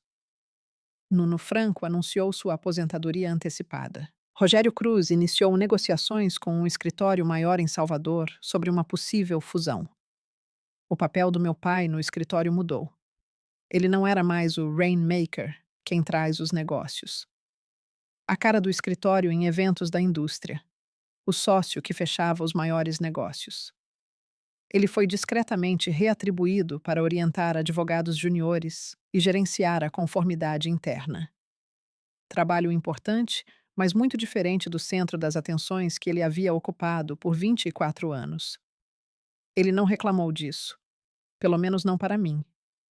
Quando perguntei como as coisas estavam indo no escritório durante uma de nossas breves conversas telefônicas, ele disse: Estou aprendendo a ser útil de maneiras que não esperava. Eu não insisti por mais. Daniel me ligou no início de março com notícias que eu não havia antecipado. Pai foi ver um terapeuta, ele disse. Você está brincando. Não estou. Mamãe encontrou alguém. Uma psicóloga em Petrópolis que se especializa em, acho que o termo é terapia de sistemas familiares. Pai foi a uma sessão e disse à mamãe que achava bobagem. Então ele voltou na semana seguinte e na semana depois disso. Quantas sessões ele fez? 4 até agora. Fiquei com aquela informação por um tempo. Meu pai, o homem que uma vez disse que terapia era para pessoas que não conseguiam lidar com seus próprios problemas. Estava sentado no consultório de uma psicóloga toda semana falando sobre seus sentimentos. Se alguém tivesse me contado isso há um ano, eu teria rido até chorar. Ele está realmente falando? Perguntei. Mamãe diz que sim. Ela diz que ele chega em casa depois das sessões e fica quieto por algumas horas. Então faz perguntas a ela sobre coisas que aconteceram anos atrás. Coisas que ele nunca havia abordado antes. Como ela se sentiu quando ele deu a festa para mim e não mencionou você? Se ele foi muito duro com você enquanto crescia. Se ele perdeu coisas. Ele perdeu tudo, Daniel. Eu sei. Mas ele está perguntando agora. Isso tem que valer alguma coisa. Eu não tinha certeza se isso contava para algo ou não, mas estava disposta e a esperar para ver. No final de março, voei para São Francisco para uma cúpula de liderança tecnológica, onde fui uma das palestrantes principais. O evento foi realizado em um centro de convenções perto da Orla, com mais de 3.000 participantes de empresas de todo o país. Minha palestra foi sobre a construção de equipes de tecnologia resilientes, sobre a criação de culturas onde as pessoas se sentem valorizadas e ouvidas, sobre a conexão entre inteligência emocional e excelência em engenharia. Subi naquele palco na frente de 3.000 pessoas e falei sobre minha jornada. Não o jantar, não meu pai. Mas as lições que aprendi ao construir algo real em um mundo que muitas vezes nos diz que não somos suficientes. Falei sobre a importância da autoestima, sobre limites, sobre a diferença entre buscar validação e conhecer seu valor. Quando terminei a sala, se levantou. Uma ovação de pé que durou mais de um minuto. Pessoas que eu nunca havia conhecido se aproximaram de mim depois e disseram que minhas palavras as haviam emocionado. Uma mulher que dirigia a engenharia em uma empresa da Fortune 100 me disse que havia chorado durante minha palestra. Um jovem que acabara de começar seu primeiro emprego como desenvolvedor júnior me disse que eu o fiz acreditar que sua carreira importava. Liguei para minha mãe do hotel naquela noite. Mãe, eu fiz um discurso hoje. Eu sei, querida. Eu assisti na transmissão ao vivo. Você assistiu? Seu pai encontrou o link. Ele o enviou para mim e para Daniel. E então, ele assistiu também. Fiquei em silêncio por um momento. Ele assistiu ao meu discurso. Ele sentou em seu escritório com a porta fechada e assistiu a tudo. Quando terminou, ele veio para a cozinha e disse: Ela é notável, Lúcia. Ela sempre foi notável, e eu estava cego demais para ver isso. Pressionei minha mão contra o peito. A pedra no meu bolso, aquela que eu vinha carregando por meses, anos, minha vida inteira, ela se moveu.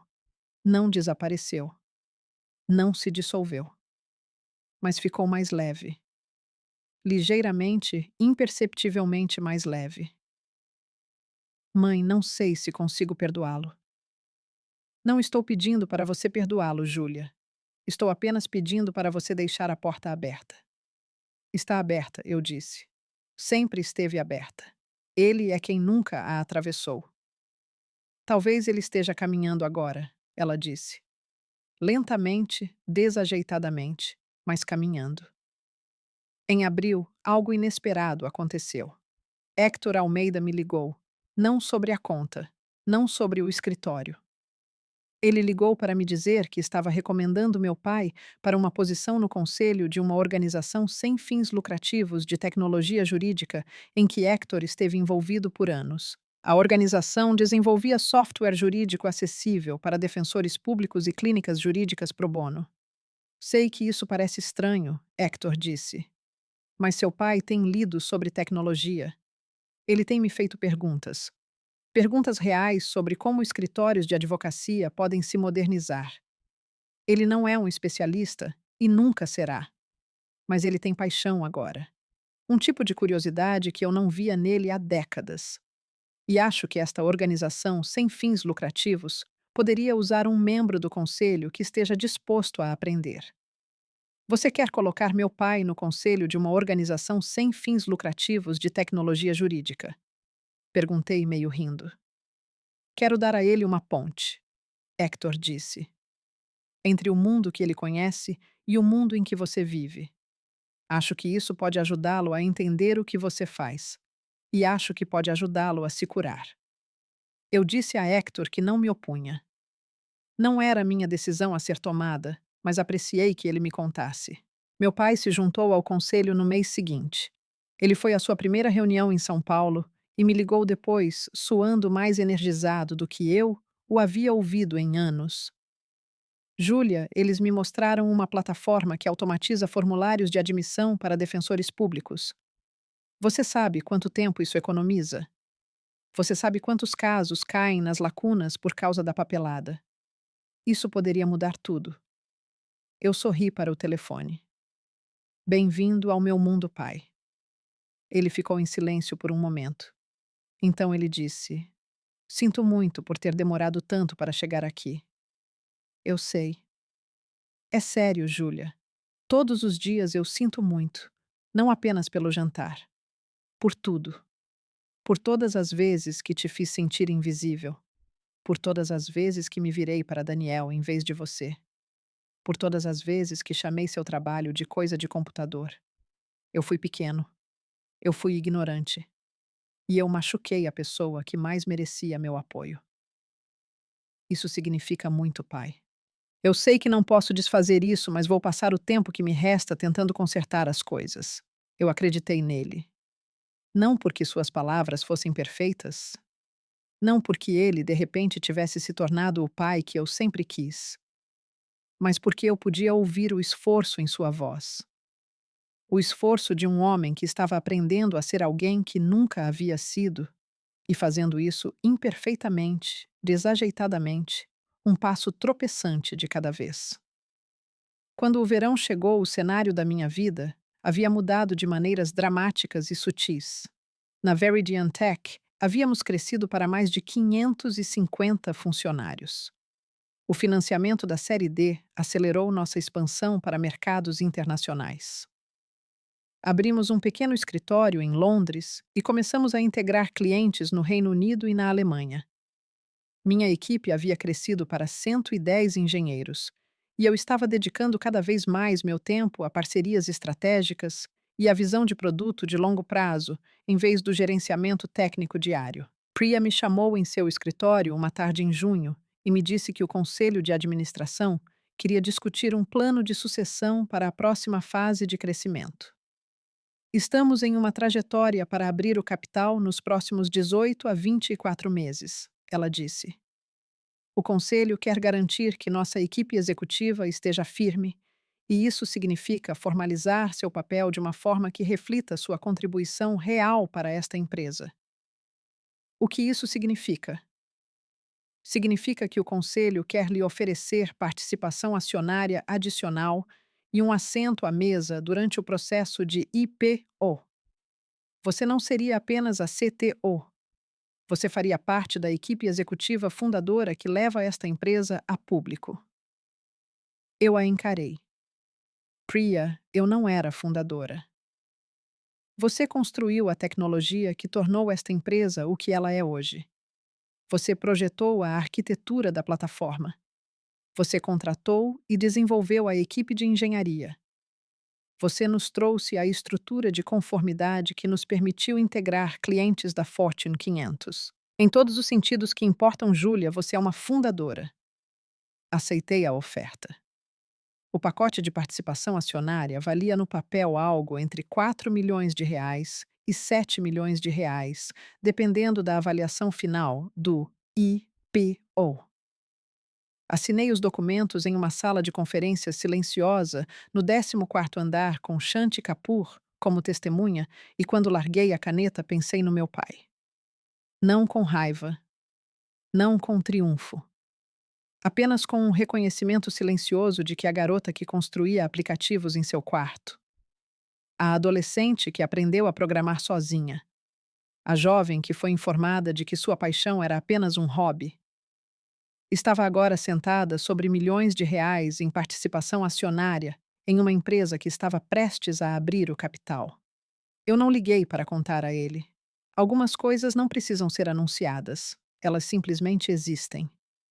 De volta a Petrópolis, a Almeida e Associados encontrou seu rumo, embora parecesse muito diferente do escritório que meu pai conhecia. Hector negociou com sucesso uma fusão com um escritório maior chamado Matos e Guimarães, com sede em Salvador. A fusão preservou a maioria dos empregos, incluindo as posições de sócio sênior, mas sob uma nova estrutura organizacional. O escritório seria conhecido como Matos Guimarães e Almeida daqui para frente. Meu pai manteve sua posição, mas seu papel foi fundamentalmente alterado. Ele não era mais o Rainmaker, o rosto do escritório em eventos da indústria, o sócio que fechava os maiores negócios. Ele foi discretamente reatribuído para orientar advogados juniores e gerenciar a conformidade interna. Trabalho importante, mas muito distante do centro das atenções que ele havia ocupado por 24 anos. Ele não reclamou disso. Pelo menos não para mim. Quando perguntei como as coisas estavam indo no escritório durante uma de nossas breves conversas telefônicas, ele disse: Estou aprendendo a ser útil de maneiras que não esperava. Que erros? Perguntei. Ele ficou em silêncio por um momento. O erro de pensar que o sucesso em uma área da vida significa que você não precisa se esforçar nas outras. Não foi uma declaração perfeita, mas foi real e real era tudo o que eu sempre quis dele. Em julho, minha mãe organizou um jantar em família, não no palacete, nem em restaurante nenhum. Na casa onde cresci, a casa com as janelas azuis e a entrada rachada e o carvalho no quintal da frente, onde Daniel e eu costumávamos subir quando éramos crianças. Ela cozinhou carne assada, o prato que ela sempre fazia quando queria que todos se sentissem seguros. Ela arrumou a mesa com a louça fina, o conjunto que só saía para o Natal e aniversários. Ela colocou flores no centro, tulipas amarelas, minhas favoritas. Daniel veio com sua esposa Camila. Eles trouxeram uma garrafa de vinho e um cartão para minha mãe. Daniel apertou minha mão quando entrei e então, para minha surpresa, me puxou para um abraço. Ele me segurou por alguns segundos a mais do que o necessário. Eu queria te contar algo, ele disse baixinho, para que só eu pudesse ouvir. Conversei com Priya Chandran em um evento beneficente no mês passado. Ela me disse que você é a pessoa mais importante da Veridian Tech. Essas foram as palavras exatas dela. Ela é generosa com seus elogios, eu disse. Ela não estava sendo generosa. Ela estava sendo honesta. E eu deveria ter sido honesto sobre você há muito tempo. Sinto muito por não ter sido. Apertei o braço dele. Obrigada, Daniel. Quando entrei na sala de jantar, meu pai já estava sentado à cabeceira da mesa. Ele se levantou quando entrei. Vestia uma camisa de botão sem gravata, o que era incomum para ele. Ele parecia descansado, mais calmo do que eu o havia visto em meses. Ele caminhou em minha direção e parou a cerca de 60 centímetros. Ficamos ali por um momento, nenhum de nós com certeza do que fazer. A distância entre nós era mais do que física, era emocional, geracional. O peso acumulado de 32 anos de conexões perdidas e palavras não ditas. Tenho algo para você, ele disse. Ele enfiou a mão no bolso da camisa e tirou um pequeno objeto retangular. Era um cartão de visitas, mas não um dos meus. Era o dele, Ricardo Santos, advogado sênior, Matos Guimarães e Almeida. Seu novo título, seu novo papel impresso em papel cartão branco, padrão, sem relevo, sem papel linho, nada chique. Ele o estendeu para mim. Eu queria que você visse isso, ele disse. Porque quero que você saiba que agora eu entendo. Um título em um cartão não te torna importante. O que te torna importante é o trabalho por trás dele, o esforço, o sacrifício, os anos de construção de algo real. Você me ensinou isso, Júlia. Não me dizendo, mas me mostrando sendo exatamente quem você é mesmo quando eu era teimoso demais para perceber. Peguei o cartão, olhei para ele. E então olhei para ele. Você não fez isso na gráfica rápida, fez? Eu disse. Ele riu uma risada real, a primeira genuína que ouvi dele em anos. E então seus olhos se encheram de lágrimas e ele disse: Não, não fiz. E você também não. Abracei meu pai pela primeira vez em mais tempo do que eu conseguia me lembrar. Não foi o abraço de uma filha que havia sido curada. Foi o abraço de uma mulher que havia decidido, apesar de tudo, deixar a porta aberta. E desta vez, ele a atravessou. O jantar daquela noite não foi perfeito. Houve silêncios constrangedores e palavras cuidadosas e momentos em que velhos padrões ameaçaram ressurgir. Mas também houve momentos de conexão real, de risadas genuínas de meu pai me perguntando sobre a Veridian e realmente ouvindo as respostas. Ele perguntou sobre o novo escritório de Londres. Ele perguntou sobre a ferramenta de revisão de contratos com IA. Ele perguntou sobre o cronograma do IPO. E quando eu lhe disse que o conselho havia me oferecido participação acionária adicional e um assento executivo fundador. Ele largou o garfo e olhou para mim com uma expressão que eu esperava há 32 anos para ver orgulho. Orgulho inconfundível, descomplicado há muito tempo esperado. Isso é notável, Júlia, ele disse. Quero que você saiba que acho isso notável. Minha mãe estendeu a mão por debaixo da mesa e apertou a minha.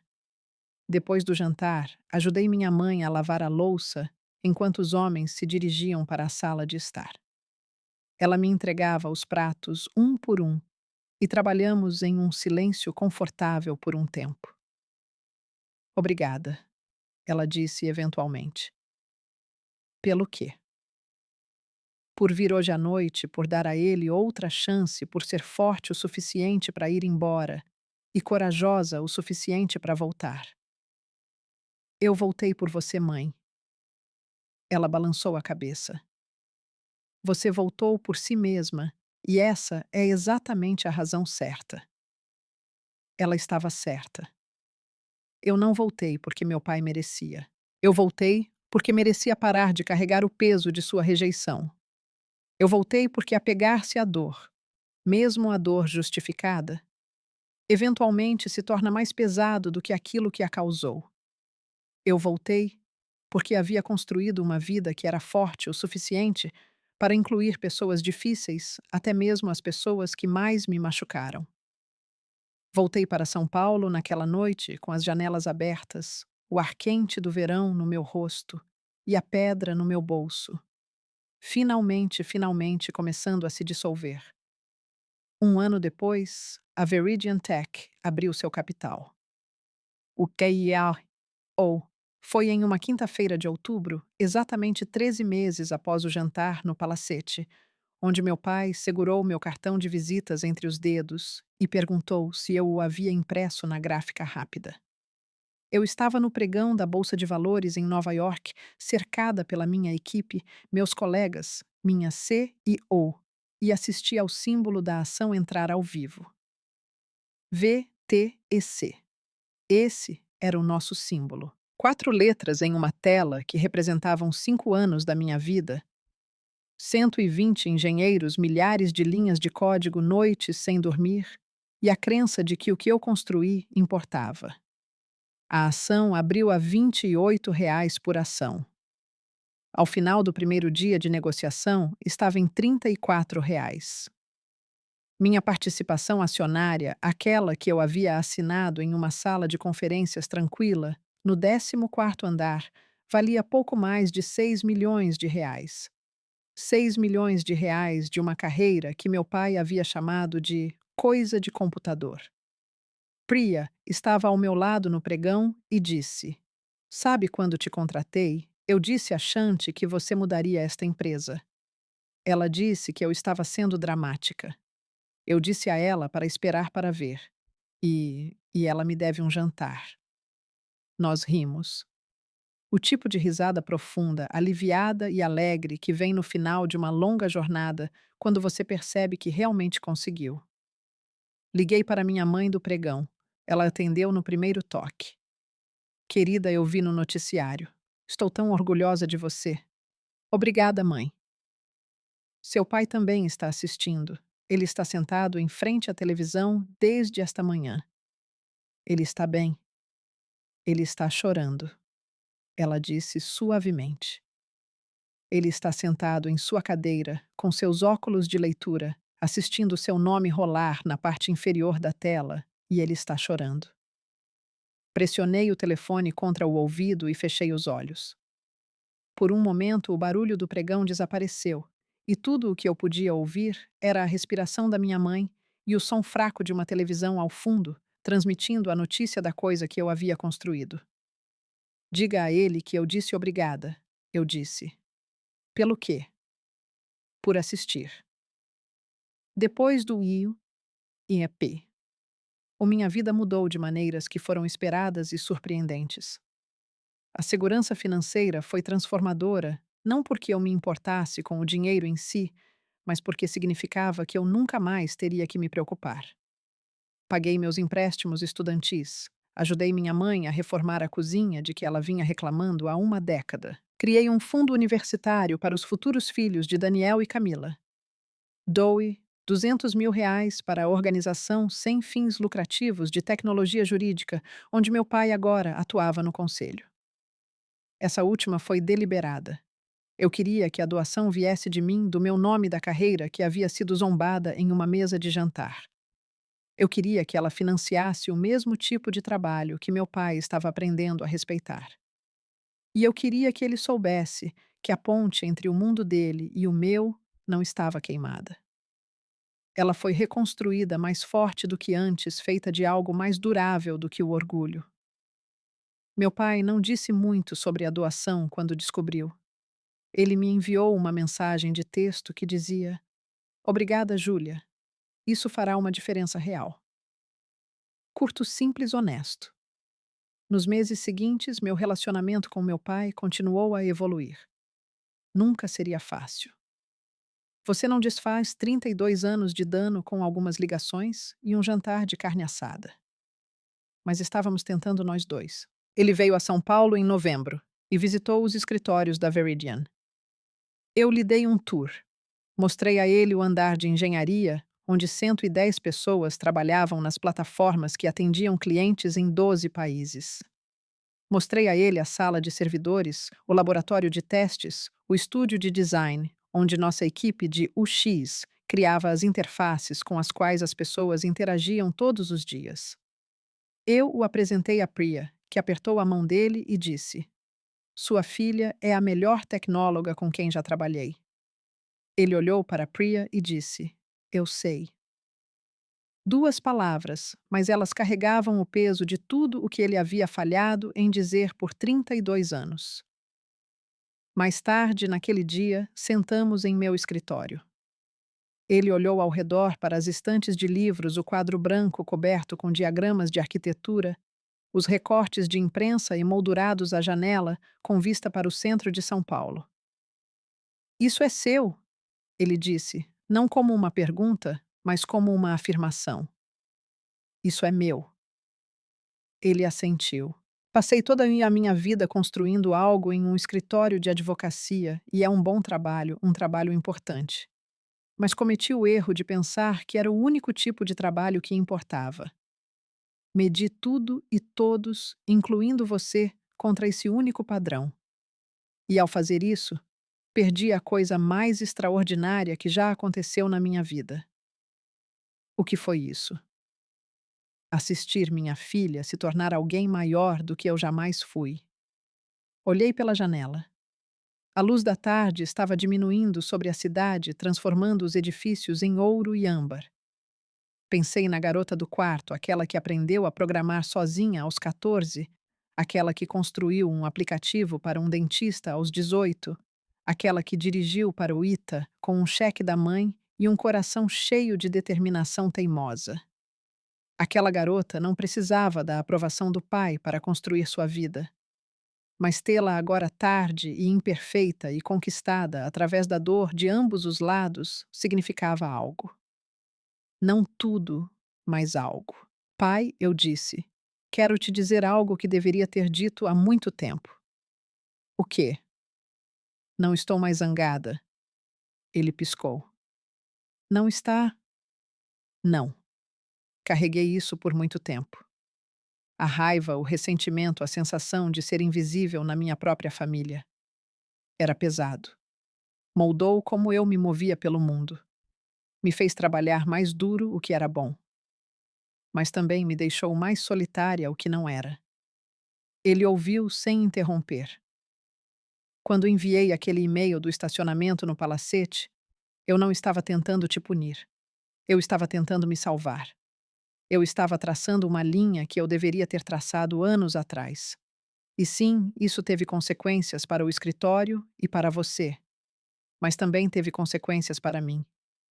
Me forçou a confrontar o fato de que eu estava buscando sua aprovação a vida inteira e que essa busca estava me destruindo.